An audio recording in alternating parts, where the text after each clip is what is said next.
Tonight, we're learning more about a SWAT standoff in South Austin that ended with 4 people dead, including an Austin police officer. Today, investigators released the names of the victims and the suspect. We also know more about what happened in the moments leading up to the shootout. KVUE's Kelsey Sanchez is live at APD headquarters with the details tonight. Kelsey?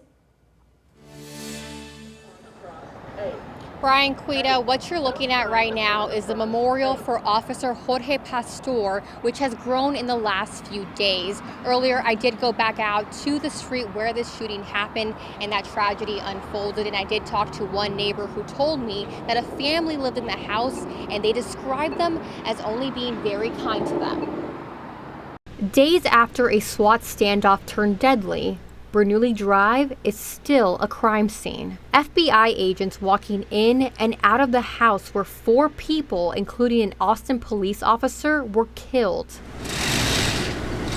The suspect identified Wednesday as 35-year-old Ahmad Mohammed Nassar, and the 2 civilian victims identified as 63-year-old Aman Alaman Nassar and 32-year-old Rod Nassar. KVUE spoke with a neighbor who asked that they not be identified. They say the family who lived there was a mother, a father, 2 brothers, and a sister. We never exchanged names, but they were always extremely kind, specifically the mom and dad. One person made it out alive. According to an APD search warrant, that survivor called 911, saying she and 2 others had been stabbed. Somebody doesn't just hurt other people for no reason, if you know what I mean.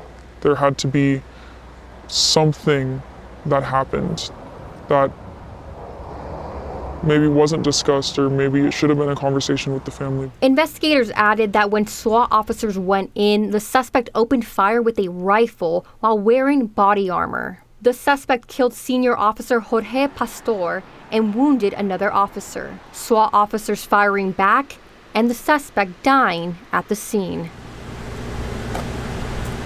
The neighborhood left with the memory of that fateful day and families now in mourning. I think the general consensus of the neighborhood is that those who were attacked, they were kind people.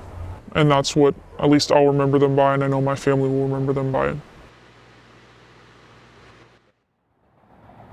The victims who lived in the house were laid to rest yesterday. The funeral for Officer Jorge Pastor will happen on Friday.